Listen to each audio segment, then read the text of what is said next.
What is that? What is that? You know, the problem is may not be the gun, but us who uses it. Self-defense Yes. is allowed because self-defense is constitutional. And self-defense, according to the Chinese, is a cultural norm.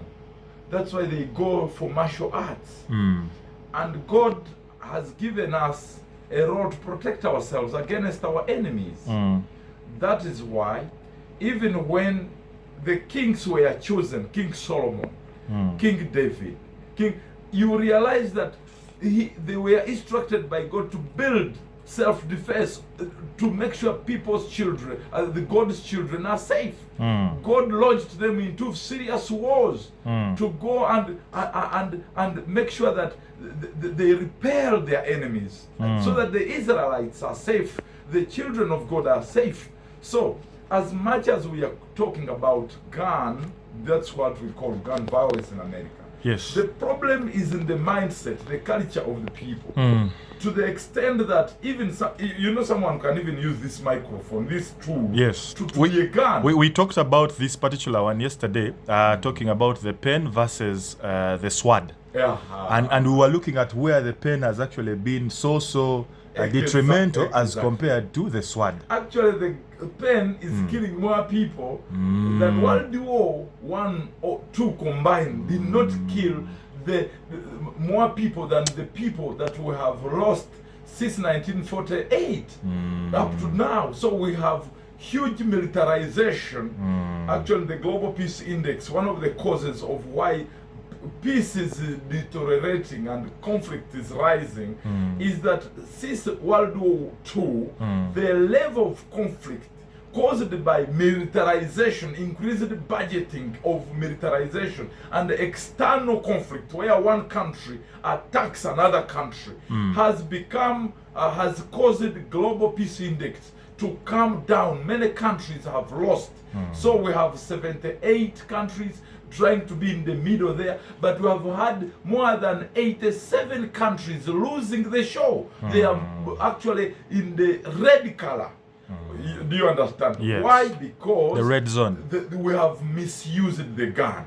It is not the problem of the gun, because nuclear bombs piles, Russia has around 6,000 plus, and the United States has 5,400 something.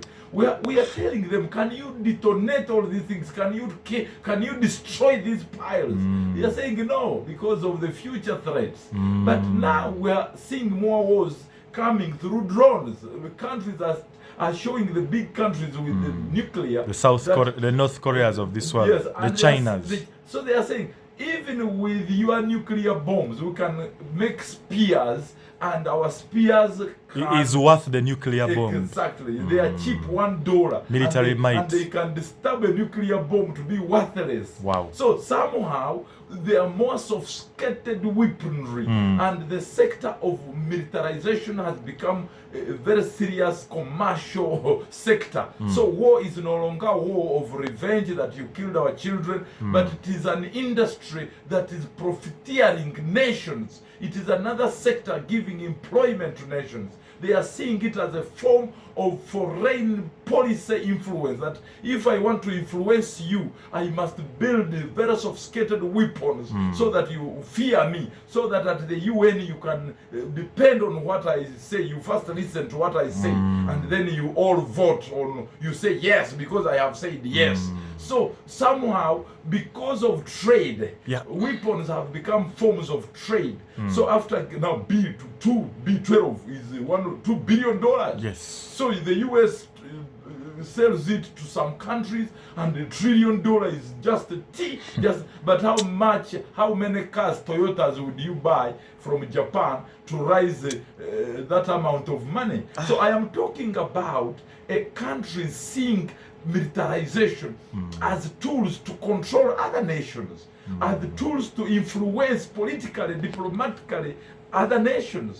So Global Peace Index, countries failed on the bar of external conflicts, increased budgeting and investment in militarization. And we are failing, and I pray completely for God to come down and give us humbleness and humility that guns cannot bring peace. Militarization and increased budgeting and expenditure in the military will not bring peace. It gives countries comfort and confidence to continue attacking and killing one another. So for Uganda, Museveni has been a key personnel or leader who has understood that dialogue is important. And so I believe Rwanda and Uganda will have good relations. I believe Kisekedi and his government in DRC will actually work together with other members in the East Africa community to dialogue with the rebels in Eastern Congo, because military and using force is not going to work to bring permanent and sustainable peace.